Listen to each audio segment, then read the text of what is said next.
फिजाओं में गूंजा सनातनी दहाड़। और बटोगे तो कटोगे, हिंदू राष्ट्र बनाना है। बागेश्वर बाबा की यात्रा में हिंदू जनसैलाब।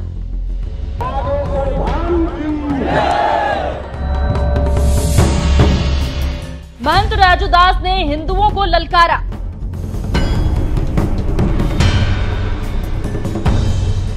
यात्रा में दिखा बाबा के साथ महंत का जलवा।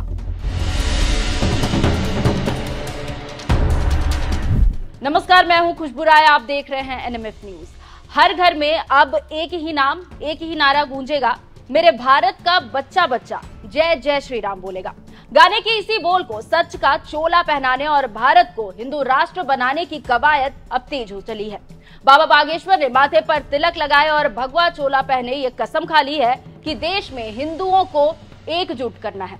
अब इसी कसम का मान रखने के लिए बड़े बड़े सनातनी नेता और महंत धीरेन्द्र शास्त्री की पदयात्रा में समर्थन करने पहुंच रहे हैं, जिसमें एक नाम अयोध्या के मशहूर हनुमानगढ़ी के महंत राजू दास का भी शामिल है, जिसे हमारे संवाददाता अभिषेक कुमार ने इस यात्रा में शामिल होने को लेकर सवाल किया, तो सुनिए उन्होंने क्या जवाब दिया है। तो हमारे साथ इस वक्त अयोध्या हनुमानगढ़ी के महाराज जी राजू दास जी मौजूद है, जो इस वक्त सनातन एकता यात्रा में खुद चल रहे हैं बागेश्वर धाम सरकार जी के साथ। क्या कहेंगे महाराज जी सबसे पहले इस यात्रा के बारे में? और सिर्फ निवेदन करूंगा सनातनियों से, हिंदू जनमानस से, अगर भारत में सुरक्षित रहना है तो भारत को हिंदू राष्ट्र बनाना है। और आज जो पूज्य बागेश्वर धाम सरकार जो हिंदू राष्ट्र ये पद यात्रा दूसरा दिन है, दूसरे दिन में लाखों चारों तरफ देखिए सनातनी ही सनातनी हैं। और सवेरे हम लोग 7 बजे शुभारंभ किए हैं और 7 बजे से लगातार ऐसे भीड़ है 20 किलोमीटर। तो इसके नाते मैं यही निवेदन करूंगा उन सेकुलर लोगों से, उन कालनेमियों लोगों से, उन क्रिकेट जैसे रंग बदलने वाले लोगों से। पाकिस्तान आपने देखा धर्म के आधार पे बढ़ गया, अफगानिस्तान देखा आप, अफगानिस्तान में सारे मतांतर पंथ मजहब के मानने वाले लोग खत्म हो गए। अगर भारत में सुरक्षित रहना है तो भारत को हिंदू राष्ट्र बनाना पड़ेगा। एक बार देखिए सामने भीमराव अंबेडकर की प्रतिमा पे माल्यार्पण कर रहे हैं बागेश्वर धाम सरकार। पंडित धीरेन्द्र शास्त्री जी वहाँ पे जो संविधान के निर्माता है भीमराव अंबेडकर, उनकी प्रतिमा पे माल्यार्पण यहाँ पे किया है बागेश्वर धाम सरकार ने। बाद बाकी हम राजू दास जी से जानते हैं, महाराज जी से जानते हैं। महाराज जी कुछ अधर्मी जो है इस यात्रा को भी बता रहे हैं कि ये यात्रा जो है धार्मिक सौहार्द बिगाड़ रहे हैं महाराज जी इस यात्रा के जरिए। अगर जहाँ सनातन की बात हो, राष्ट्र की बात हो, संस्कृति की बात हो, हिंदू की बात हो, हिंदुत्व की बात हो, तिरंगे की बात हो, तो अगर यह संप्रदाय की हिंसा भड़काना हुआ तो मुझको लगता है भारत में जितने भी राजनीतिक दल के लोग हैं सबके सब आतंकवाद को बढ़ावा देने का कार्य और काम करते हैं। हम सनातनी हैं, बोलते हैं धर्म की जय हो, धर्म का नाश हो, प्राणियों में सद्भाव हो, विश्व का कल्याण हो। हम इस भाव से कार्य और काम कर रहे हैं। हमने किसी को मारने की बात नहीं किया, मारने की बात नहीं किया। हमने कहा अगर भारत में रहना है तो आपको संविधान को मानना पड़ेगा। बाबा साहब भीमराव अंबेडकर द्वारा रचित संविधान का सम्मान करना पड़ेगा, तब आप भारत में रह सकते हो। भारत में संसद भवन में वंदे मातरम की जय नहीं बोल सकते हो, जय संविधान नहीं बोल सकते हो, लेकिन आप जय फिलिस्तीन बोल सकते हो। ये तो नहीं चलेगा ना। अच्छा महाराज जी, बार बार जो है बागेश्वर धाम सरकार की तरफ से, उनकी तरफ से ये कहा जा रहा है कि अगर हिंदू अभी नहीं जगा तो बांग्लादेश वाला हाल हो जाएगा। क्या वाकई भारत में ऐसा दिखता है? बागेश्वर धाम थोड़े कह रहे हैं, पूरे देश के सनातनी, पूरे देश के हिंदू जनमानस कह रहा है। इसलिए कह रहा है कि धर्म के आधार पे पाकिस्तान को किसने बांटा? हमने, हमारे पूर्वजों ने। किसने बांटा?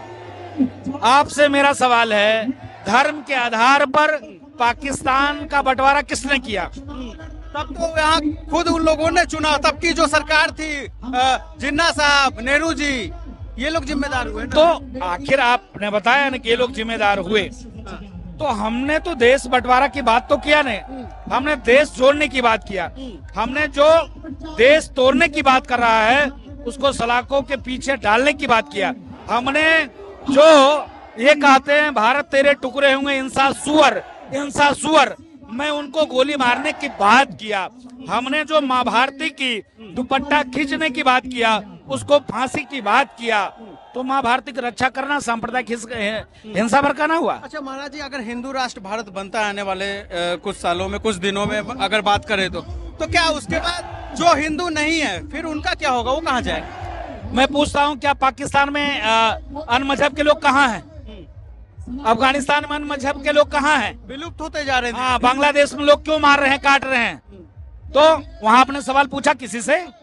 वहां किसी मुल्ले मौलवी मदरसे छाप आतंकवादियों से आपने बांग्लादेश में सवाल पूछा क्या? आपने पाकिस्तान में नाजायज बाप के औलाद हराम खोरों से, सुअर के बच्चे सुअर के औलादों से आपने पूछा क्या कि पाकिस्तान में हिंदुओं की क्या स्थिति परिस्थिति है? आपने कभी पूछा क्या?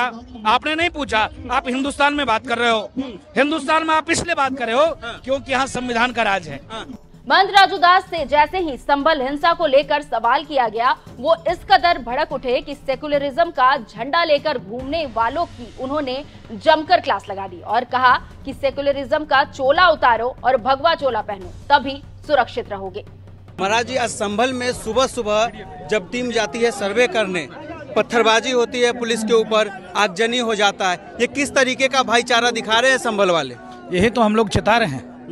यही तो हिंदुस्तान के सेकुलर उन नालायक, उन हरामखोरों को बताना चाहते हैं कि अब तुम्हारी सेकुलरिज्म कहाँ चल गई। हमने तो कहा नहीं था, कोर्ट का विषय था, कोर्ट ने आदेश किया। कोर्ट के आदेश पे तुम पुलिस वाले के ऊपर पत्थर चला रहे हो, आगजनी कर रहे हो, आज ये कर रहे हो, कल जब पाकिस्तान जैसे संख्या तुम्हारी हो जाएगी तब क्या करोगे? ये तो मैं हिंदुओं को चेता रहा हूँ। आज चौथा दिन बागेश्वर सरकार का ये हिंदू राष्ट्र यात्रा, सनातन राष्ट्र यात्रा, यही अपने भाइयों को जगा रहे हैं कि सेकुलरिज्म का चोला उतारो और भगवा चोला पहन लो। भगवा चोला पहनोगे तभी जाकर तुम सुरक्षित रह सकते हो, नहीं तो सुरक्षित रहना संभव नहीं। महाराज जी, बीते दिनों जब टीम जाती है सर्वे करने तो मस्जिद कमेटी जो है कहता है कि हमने पूरा सहयोग किया है, लेकिन आज वही जब सुबह सुबह कोर्ट के आदेश पे जब वहाँ सर्वे होने जाता है, आगजनी पत्थरबाजी हो जाता है। ये एक पहला सवाल है। दूसरा सवाल हमारा, जो दावा किया गया हिंदू पक्ष की तरफ से श्री हरिहर मंदिर होने का, कैसे देखते हैं इस दावे? पूरे देश में जितने भी मस्जिद हैं, आक्रांताओं ने, आक्रमणकारियों ने, षड्यंत्रकारियों ने, चोरों ने, नीचों ने, लुटेरों ने, बलात्कारियों ने सीधे तौर पर भारत आने के बाद हमारे जितने सिद्ध प्रसिद्ध पीठ थे जहां व्यक्ति का आस्था जुड़ा हुआ था, सभी पर उन्होंने इस्लामिक स्ट्रक्चर स्थापित किया, जिसका प्रत्यक्ष प्रमाण अयोध्या, मथुरा, काशी आपके सामने में है। और भी देश में लमसम 40,000 से ऊपर ऐसे आपको सनातनी मंदिर पाए जाएंगे जो तोड़कर इस्लामिक स्ट्रक्चर स्थापित किया गया है। रही बात कि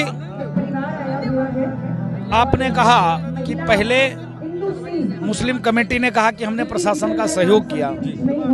काशी विश्वनाथ में भी जब बाद में पुलिस के डंडे चले तो मस्जिद कमेटी ने कहा कि हम प्रशासन का सहयोग करें। उन्होंने क्या आरोप लगाया कि गैर मुस्लिम मस्जिद में नहीं जा सकता है। अब भाई वकील, जज, ये लोग सर्वे के लिए गए थे। आप देखिए, ये लोग संविधान को मानने वाले नहीं हैं। फिर मैं कहता हूँ डंके की चोट पे, भारत सुरक्षित तभी तक है हिंदू जब तक बहुसंख्यक है। जिस दिन हिंदू अल्पसंख्यक हो जाएगा उस दिन चादर और फादर की ही चलेगी। सिर्फ चादर का चलेगा, फादर भी खत्म हो जाएंगे, जिसका प्रत्यक्ष उदाहरण 57 कंट्री है। 57 कंट्री में इस्लाम का अलावा और कोई नहीं है। मान जी, क्या लगता है ये एक सुनियोजित हमला था? क्योंकि जिस वक्त टीम अंदर जाती है मस्जिद के अंदर, बाहर एक भी शख्स नहीं था, सन्नाटा पस रहा है और थोड़ी देर में मुट्ठी भर लोग आते हैं और आगजनी करते हैं। ऐसा है। ये सब के सब असुर हैं, राक्षस हैं, सब आतंकवादी हैं। ये मुसलमान नहीं, ये मुसलमान है। फिर डंके की चोट पे कहता हूँ, दम हो तो चलाना। फिर डंके की चोट पे कहता हूँ, ये सब के सब राक्षस हैं, असुर हैं और आतंकवादी हैं, इस्लाम को मानने वाले नहीं हैं। तो स्वाभाविक है, जहाँ आतंकवादी होगा यही स्थिति होगा, जहाँ असुर होंगे यही कार्य करेंगे, जहाँ राक्षस होंगे जहाँ दानव होंगे तो मानव को खाएंगे। बहुत बहुत धन्यवाद। तो सुना आपने कि किस तरीके से एनएमएफ न्यूज से बातचीत के दौरान महंत ने क्या कुछ कहा है। आप इस पूरी वीडियो को देखने के बाद महंत ने जिस तरीके से बयान दिया है उस पर क्या राय रखते हैं, हमें कमेंट कर जरूर बताइएगा। नमस्कार।